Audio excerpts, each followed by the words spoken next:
Hello and welcome back to another YouTube video. Hi, I'm Speeder. Okay, welcome back to another episode of the Side Character Tournament. I did miss posting last week due to some family being over, and I had a shoulder injury that I still have, but I just wasn't feeling up to uploading. But I'm back this week. I'm actually currently uploading the gaming videos for the week right now on another tab. It looks like they are still well and good on the uploading, so I hope those go up without any issues. Yeah, so I was going to try and film this yesterday, but I got kind of frustrated with something. So the capture card that I use to make these videos, or to make the gaming videos that I do on my gaming channel from when I'm using the Switch, is kind of malfunctioning, which is fun, as always. So I was going to use footage of Breath of the Wild from my personal playthrough, not my replay for my gaming YouTube channel, and just put that in the background of these videos, and I still want to do that, but unfortunately I cannot until I figure out this capture card thing, or start using the other capture card that's just started being lent to me by my brother, Palar, who's also lending me this current capture card that I'm trying to use. But anyways, enough about that. We are finally to the second round, the second set of rounds, I guess, of the side character tournament. So if you missed the first, 8 rounds of or 8 episodes of the side character tournament, you can go check those out. They will be in my uploads. Some of them you'll have to scroll a little bit farther for, because I took a little break for a while. Where I wasn't uploading as much, at least for this channel, but I am back as much as I possibly can. I'm hoping that I'll be able to post more in the summer. However, I do also have a lot of stuff going on there, so who knows when I'll actually be able to start posting more. I do kind of want to start doing 2 videos a week for Keeper of the Movies, because of individual episode reviews that I do on there, and just keep this one to once a week, because this is the channel that I have the hardest time coming up with ideas for. Though right now I have a lot of tournament ideas, so it's less bad. Anyways, so if you haven't seen the previous 8 episodes of the Side Character Tournament, here are the pairings and results of the first round. Just so you know, the pairings for the first round were completely randomized. I put a list of some of my, at least at the time when I started this, favorite side characters, and some of them are like partial main characters, but most of them they're like important side characters in one way or another. Anyways, and one of them is 2 of them are technically like the main characters, partially from Heroes of Olympus, but yeah, 3 of them actually, 3 of them, 4 of them kind of. Nico's kind of, I don't know. Anyways, so yeah, so I put them in a list, and I used a random number generator to generate the rounds. So the first round was completely random. Some people from the same series got put up against each other, but it was mostly from different series. Whereas this one, let's see, is anyone from the same series in this one? Yes, this round is 2 characters from the same series. But anyways, so recap of the last 8 rounds, or 8 episodes, I guess. So the first round was Luna Lovegood from Keeper of the Lost Cities. Goodness. Luna Lovegood from Harry Potter and Lynn Song from Keeper of the Lost Cities. I was getting ahead of myself to Lynn at that point. I am so sorry. That was... Eesh. If I edited, that would be gone forever. Yeah, so Luna Lovegood from Harry Potter versus Lynn Song from Keeper of Velocities. Lynn somehow won. I feel like I'd like Luna better because she's like my favorite side character. I don't even remember how she won that, but she did. The next round was Dex Dizznee from Keeper of Velocities versus Fred Weasley from Harry Potter. Dex won. Then the only round, I think... No, it was one of the few. There were a few rounds that had characters from the same series. But this one was Nico D'Angelo from Percy Jackson and the Olympians, The Heroes of Olympus, and Trials of Apollo, though I'm not sure if Trials of Apollo was a part of that at the point that I made that video, versus Annabeth Chase from Percy Jackson and the Olympians and The Heroes of Olympus. By the way, I've read, well, this doesn't apply to this video, I have read all the way up to Book 3 of Trials of Apollo at this point. So I'm on Book 4 of Trials of Apollo, and I have technically read the Kane Chronicles, but it's been a while.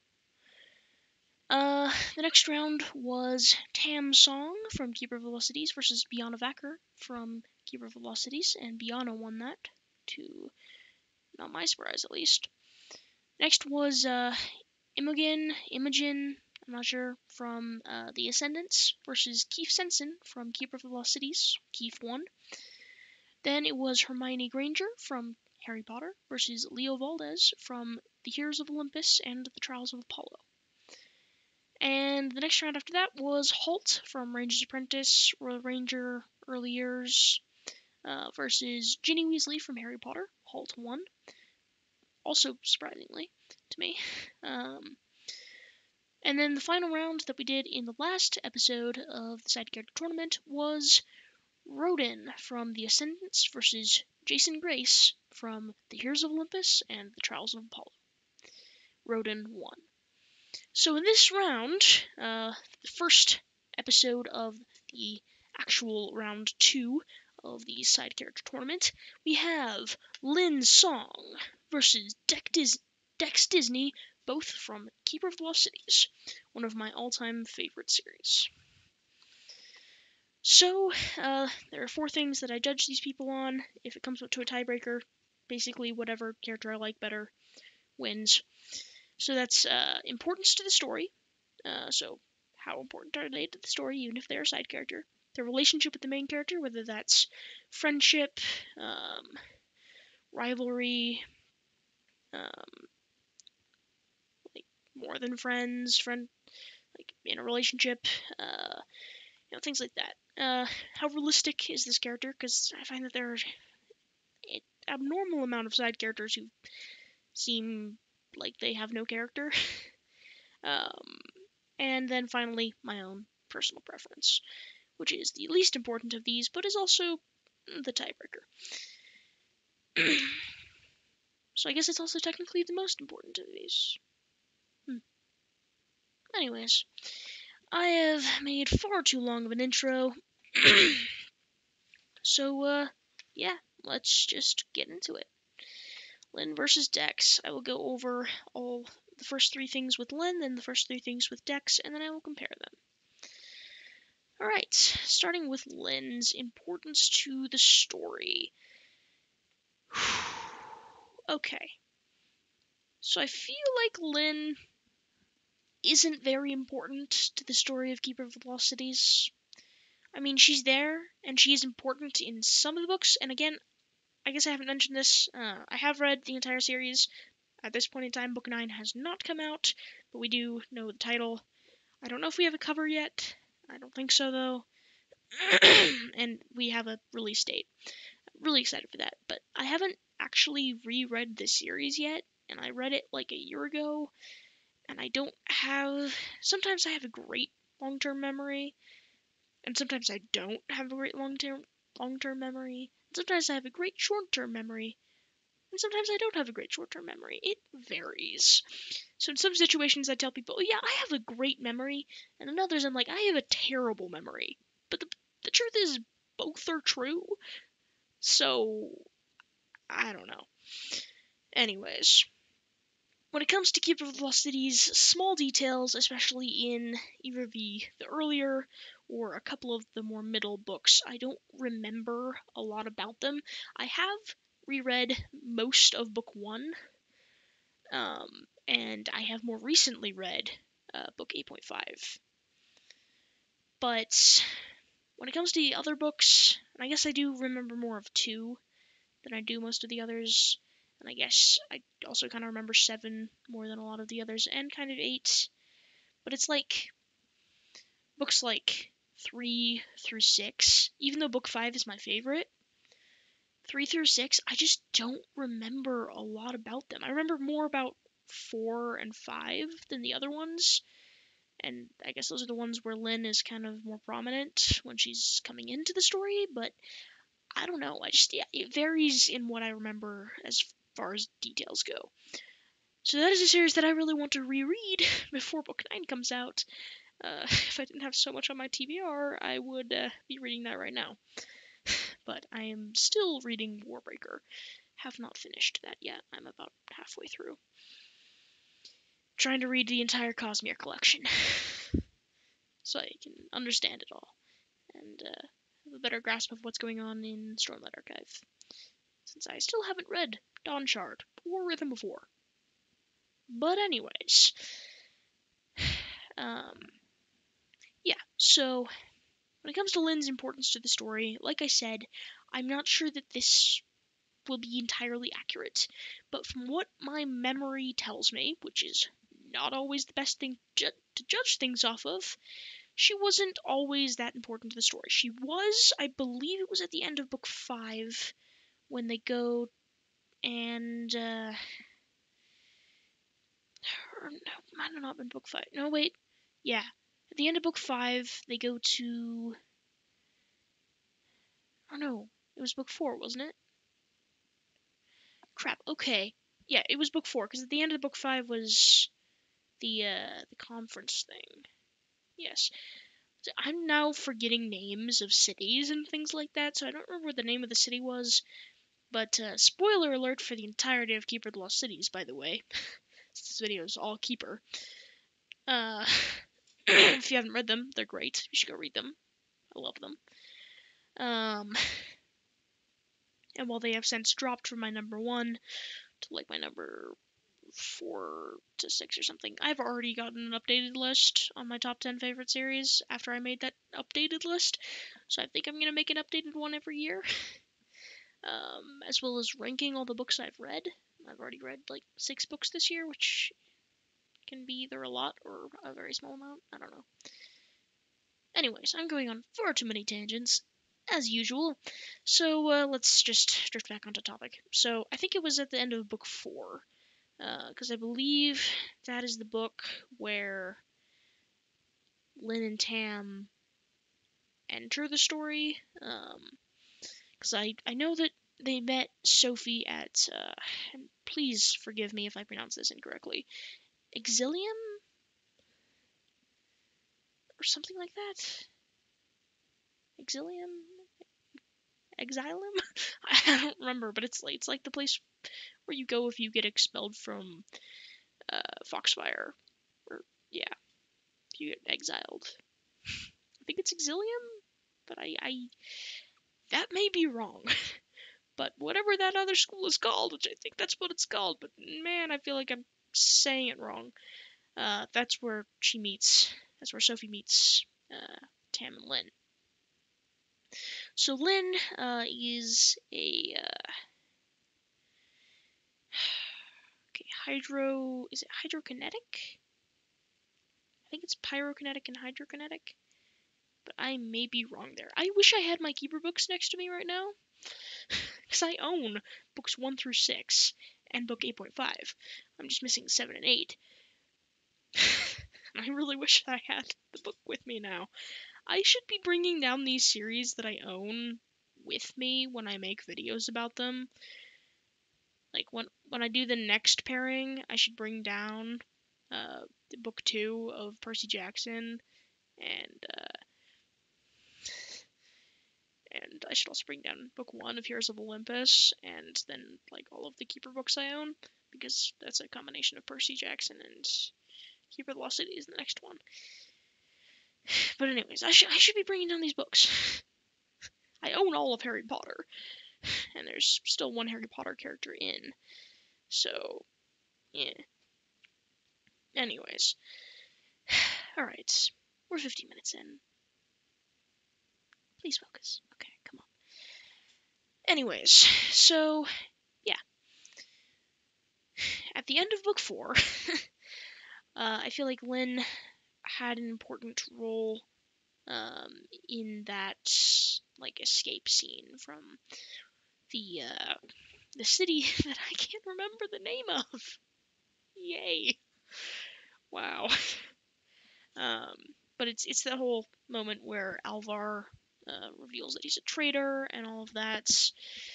She has some major time importance in getting them out of that situation. And then, of course, we have at the end of book 6, I believe it's in Atlantis, at the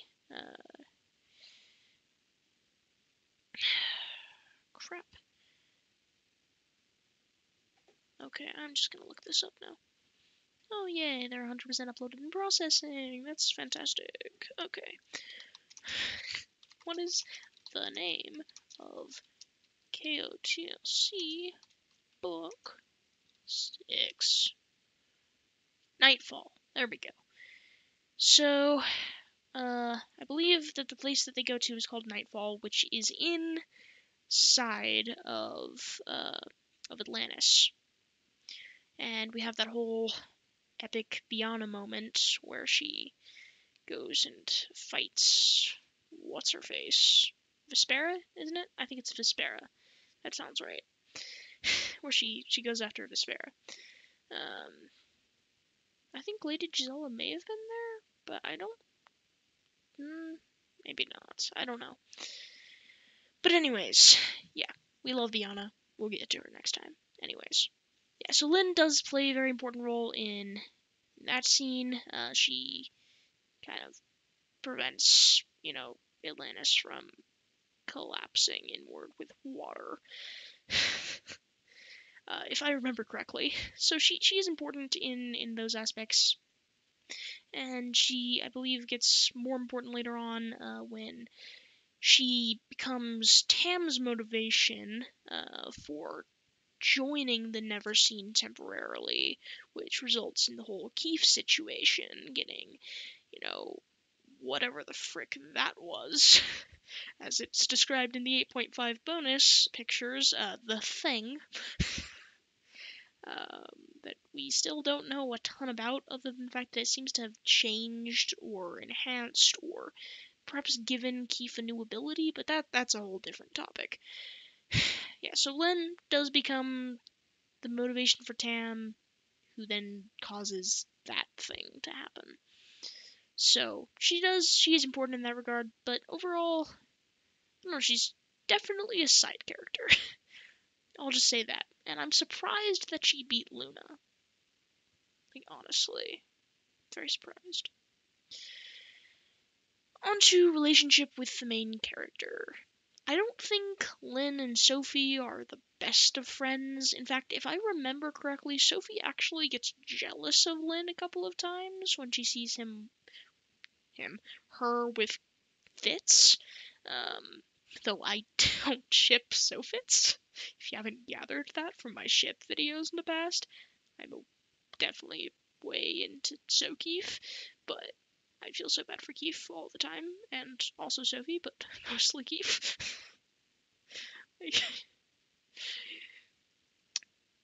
Precious idiot.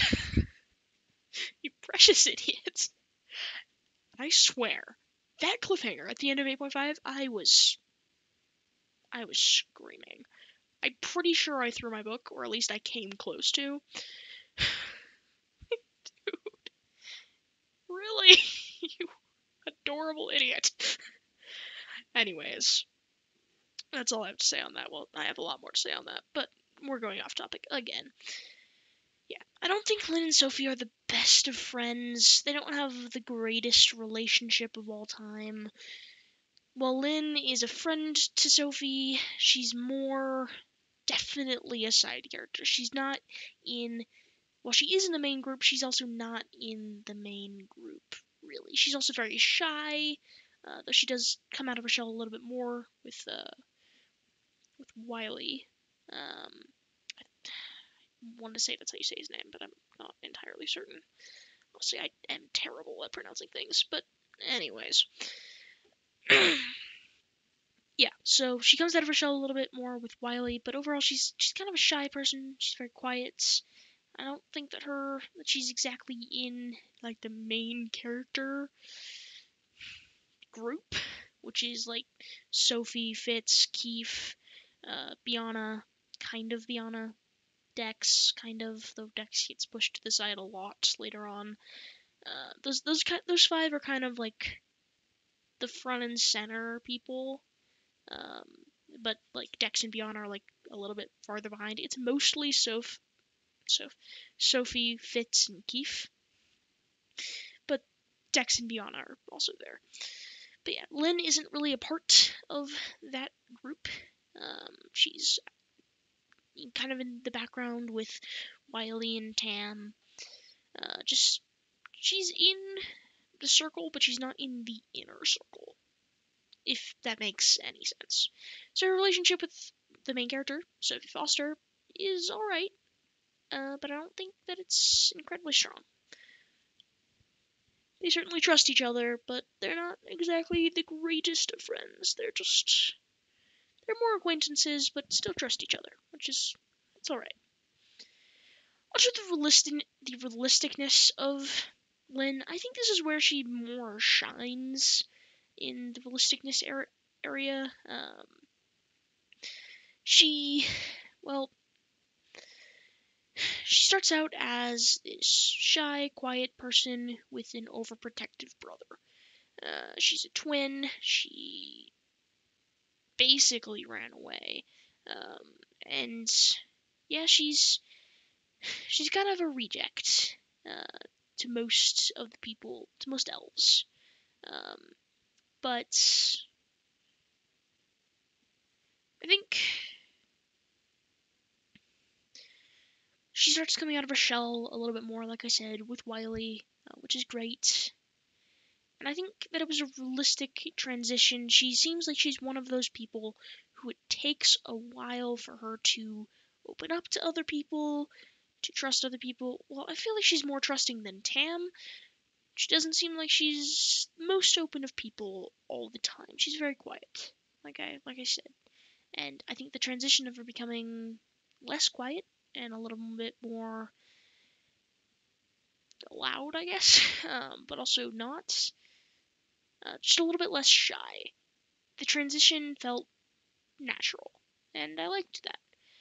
Again, my memory isn't the best, so that's all I really have to say about Lynn, and we're 23 minutes in. That rhymed. Why? Anyways, on to Dex. Yeah. Dex's importance to the story is very strong at the beginning of the series. He's especially important in the first book, through the third book or so. I don't remember which book it happened in exactly, but we have that really awkward moment where Sophie kisses Dex just to convince him that he doesn't actually like her, which is kind of true. So we have that whole really awkward situation with Sophie, which is a freaking like love square slash like love hexagon. I don't even remember how did Keith describe it? Did he say love square? I don't know.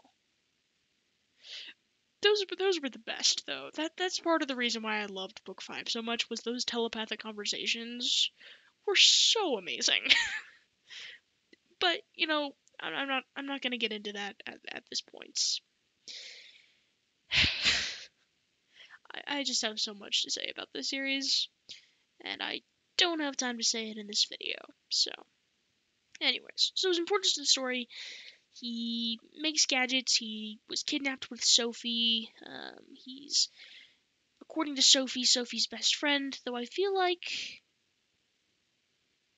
at least eventually Bianna could also fit that description, and she's also around more, and I love the idea of Bianna and Sophie being best friends, just saying, and I love Dex, but sometimes, especially in the earlier books, he can get on my nerves just a little bit, but most of the time we love Dex, and he's cool. Anyways, so yeah, he's very important to the story early on, but eventually he drifts into the background. He's only on one of the book covers. I feel like Shannon Messenger kind of forgot about him later on, so he's very important early on, and not so important later. That's all I really have to say on that. On to relationship with the main character. I've already kind of gone into this. It's very, very awkward. At one point, they kind of drift apart just a little bit for a while, or actually a lot for a while. But eventually they make up and they become friends again, though Dex drifts a lot more into the background at that point. And I like their friendship, though it's not my favorites in the books. It's still a good one overall, and while Dex's crush does complicate things a little bit, I don't know.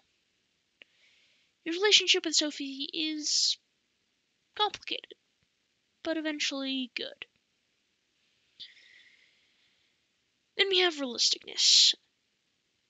Feel like Dex is actually a very realistic character. While he can be annoying, that just makes him more realistic. He can get very jealous of people like Fitz and Bianna. He feels like he doesn't fit in, which is a realistic thing, and just various other things that make him a very realistic character.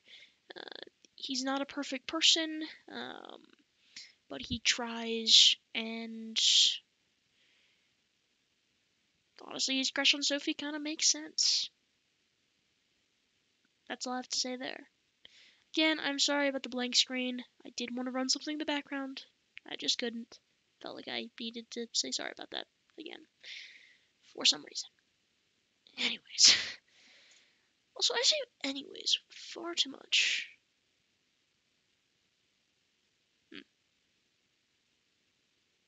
Okay. On to comparison time. Also, I did find the camcorder, and I have charged it. I just kind of like making videos this way a little more. I don't know why. I just kind of do. But anyways, there it was again. Anyways. Alright, comparison time. So, importance to the story. Who is more important to the story? This is a difficult question. Lynn is there in some scenes and not there in others, but overall she has a kind of steady, consistent importance to the story, whereas Dex is very important at the beginning and then kind of drops later to the end. Wow, okay. I don't know at this point. Let's see. If we're saying overall importance, Dex. If we're saying consistency and importance, it'd be Lynn. I think since it's technically overall importance to the story, I'm gonna give it to Dex. So 1 point to Dex, 0 points Lynn. Alright, relationship with main character. This one I think should be pretty obvious. It goes to Dex, because honestly I don't think that Lynn and Sophie are close enough, whereas Sophie has referred to Dex as her best friend. When it comes to realisticness, this one is another difficult one, but oof. I'm actually going to throw this one as a tie. So, 1 point each. And then finally, my own personal preference, Oof.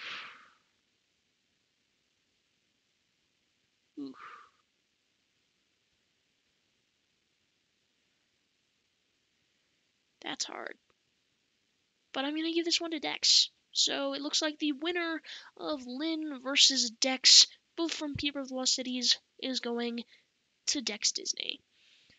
That is all I have to say about that. That is the video. Now I'm going to do my thing that I do at the end of every video now and explain my next 4 videos.